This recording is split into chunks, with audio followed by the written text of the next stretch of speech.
what was your first reaction when you saw that Rocksteady's game may very well be a Suicide Squad game? As a comic book fan, I do not understand the sudden fascination with the Suicide Squad. Yeah. I had never even heard of them before they made that movie, if that tells you anything. So, yeah. Same here. I don't know if it's like the people just being a bunch of pervs and being really into Harley Quinn, or like fans of Teen Titans wanting stuff like that. I don't know. I don't get it. Will Smith was in that movie, right? Yes. Yeah. Yes, he was. Did they make two? They didn't make two. They're about to make Going two. There's a second one? Yeah. Yeah. John Cena's gonna be in the sequel though. Okay. And I'm afraid it's gonna sell me on it because I think Batista's also in it. Okay. All right. So I don't know. And Will Smith won't be in the second one, and I don't know if that's that doesn't. I don't know. So all this comes out of some domain names that were registered by a company that appears to be connected to Warner Brothers. I guess these dots were first connected on Reset Era, but Eurogamer is here independently saying, yes, we have heard the same things. Yeah. The domains, some of the domains that were registered were Suicide Squad KillTheJusticeLeague.com, which it's good. Eurogamer, the way Eurogamer describes that domain is as, quote, a contender for the game's final title and a good summation of what you can expect Rocksteady's next big project to be about. So Jan, is Suicide Squad just like, is it prison labor? Is it like prisoners fighting fires, but supervillains out there trying to save people? Like, yeah, like they live up to the name. So the government or whoever is sending the villains out to do dirty work that like the big superheroes won't want to do, or like they're too dangerous of scenarios that they don't want to put any soldiers or whoever into jeopardy. So, well, like, oh, these guys are disposable, we'll throw them away. It's like the X-Force with the X-Men, right? Like, or is that like is that the plot, like the Dirty Dozen? Is that kind of, like same type deal? Okay. Yeah, it's exactly like the Expendables. Oh, okay. Now you're selling me. Now I don't know. I've always been lightly indifferent on the Expendables. It always seemed like something that would be right up my alley, and then I saw like, it's okay. Maybe not. I don't know. I loved the concept when I first heard about it, but then by the time it came to fruition, I was like, this maybe feels a little sad. I don't know. I feel like that isn't that just the case for all the DC movies at some point? Well, I mean more. I mean, you know, if you enjoy the Expendables, more power to you. But something about watching the aging action heroes of my youth be old is just kind of. I think too much about mortality these days as it is. Just can't. Sure. This podcast is way too heavy. So yeah, that sounds like kind of the gist of what they've got about the Rocksteady game. They don't have a lot of other details than that, although it's kind of, well, it sounds like this game's a way out. So I started to say it's kind of weird to hear them say they don't even have a final title for the game yet, but it is said that is a next-gen only game, which is not surprising to me. Right. But it sounds like that is a ways off. One of the other domains that got registered was GothamKnightsGame.com, which is supposedly the Warner Montreal game. Right, yeah. Which it's interesting if that's the full title, that they seem to finally be dropping the Arkham part of that branding. Okay. I mean, it could be... Knights with a K? Or... Yes. Okay. That was... Because, you know, the last Batman game was Arkham Knight. So right, exactly. They seem to be taking the Knight part of that and running with it, maybe. Well, it's the end of Rocksteady's trilogy. So. Right. Yes, that's done. It says both of these are going to. They use the word teased, not necessarily announced, but I mean, something will be said about these games at the DC Fandome event. The Fandome. Yes, the Fandome. Kind of where the fandoms fight. Finally, we can kind of have it out. Who is the worst fandom? Find out of the Fandome. I'm kind of into the word fandom. I like that a lot. That's in August, so. I need Brendan Fraser to be like the host of the Fandome, because if DC has done anything good these past couple years with like their media, it's given Brendan Fraser a second chance. Yeah. Yeah.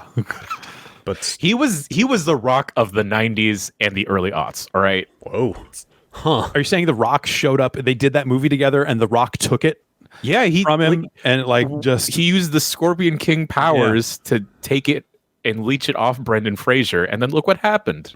yeah. Imagine wait, was The Rock in the Meg? No, that's Jason Statham. What's the skyscraper movie? Who Is can it keep just track? called Skyscraper? I think it's called Skyscraper. Imagine that with Brendan Fraser.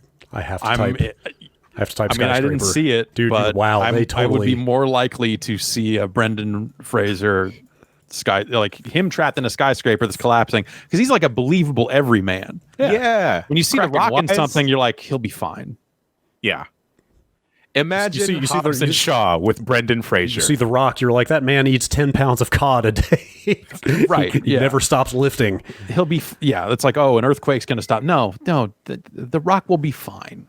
Also, you are totally right that they actually made a movie called Skyscraper. Has there been a movie called Earthquake yet? Oh, there has to be. Yeah, but that seems like something that would have happened years ago. Oh, right? like, Because yes. San Andreas is the earthquake. Oh, San movie. Andreas is the one I was thinking of. Yes. Yeah.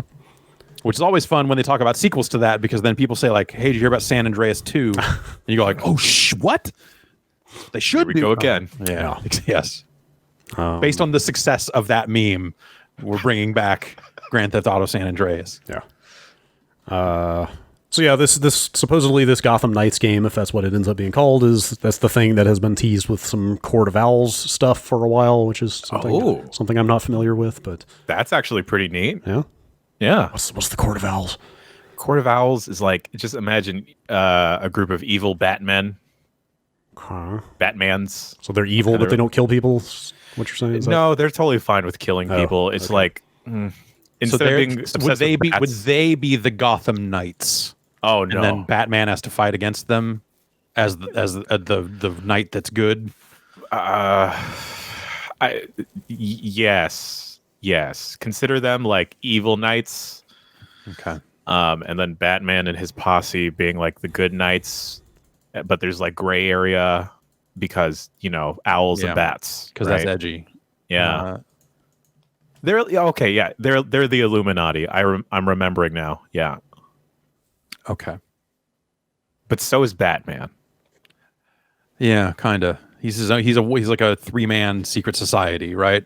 It's like him and Robin, Alfred, And then which Robin are we talking Vale? about? I don't know. Yeah, I don't know. Prince. Go on. Have you heard the song "Bat Dance"? I sure have. Well, Fuck, did you see that Yes. holy shit. the talk that they are going to let Michael Keaton play Batman. Michael again. Keaton is going to play Batman again. That was I needed that yesterday. That's my Batman. I'm extremely with you. I am of the age that I remember when Batman came out on VHS and was like $20 and was like, because normally videotapes cost $100 and it changed the game. I mean, you tell me I was 10 years old the summer that the first Tim Burton Batman came out, but in my memory, it was like the biggest fucking cultural event in history. Yes, it was like you had to get all them 7-Eleven, whoever had the cups, whatever fast food place had the cups. You had to get those fucking cups. You listened to Bat Dance and got fucking psyched. That was all you did that summer was try to go That see movie Batman. was sick as fuck, and you saw. Yeah, that was the thing. You went and you saw Batman a few times, and then when it came out on VHS and was like affordable, because videotapes used to only be sold for rental, so they sold them for outrageous prices because they knew the rental places could afford it. But then when they said like, no, we're going to sell Batman for $15-20, whatever it was, and then all the rental places just had. Like it was all over again, like for movie theaters having all the Batman shit all over it. And then all the video stores just had Batman shit everywhere because they were like, come in here and buy these tapes. There was a line out the fucking door to get Batman VHS tapes. And I waited in that fucking line. Yes. I believe there is still a retail VHS copy of Batman in my parents' basement somewhere. The last good DC movie. Batman Returns has got merits. No. I don't know. I never saw any of the Joel Schumacher movies. Also, R.I.P. Yeah. I had no idea that Joel Schumacher made Falling Down. What the fuck? Right. Like, yes. what? Yeah. Anyway, whatever. I don't know what this podcast is at this point. I just want to say for the record that I love Michael Keaton. Yeah. Anyway, I don't know. That stuff sounds cool to me. Like, I feel like Arkham Knight was a little bit polarizing. I did not like it. Some people kind of bounced off of it. I mean, it sounds like maybe the Batmobile stuff was a little too much for. It was that, and did a lot of Batmobiling. It was too much Batmobiling, but I think like the larger thing for me was having done that stuff in 3 games prior. Like Arkham Origins was kind of my breaking point, honestly, where it was just like, okay, I really, really like those first 2 games, and then everything after that felt like, you know, I've done a lot of this already, and it's maybe not different enough to get, or the ways in which it is different, like the detective mode, like solve the crime stuff in Origins, and then all the Batmobile stuff in that last one. Yeah. Just kind of like they didn't feel vital and necessary the same way those first 2 games. Yeah, those first 2 games are, I could see it, incredible. I still think the first one is the best, personally. Well, I mean, yes, they improved on it, right? I mean, there's like, but the scale and the story they're telling and all that other stuff, like I think I can go with you on that trip. But you know, they made meaningful gameplay changes from 1 to 2 that was good. That if you put that back into that first game, maybe that would be better. I don't know. Yeah. Anyway, those games are a big enough deal that I will certainly check out anything Rocksteady does, at least, despite not having much affection for the Suicide Squad. I mean, I didn't have a ton of affection for Batman at that point when they did that. So, you know, whatever. Like, if they can make a great game,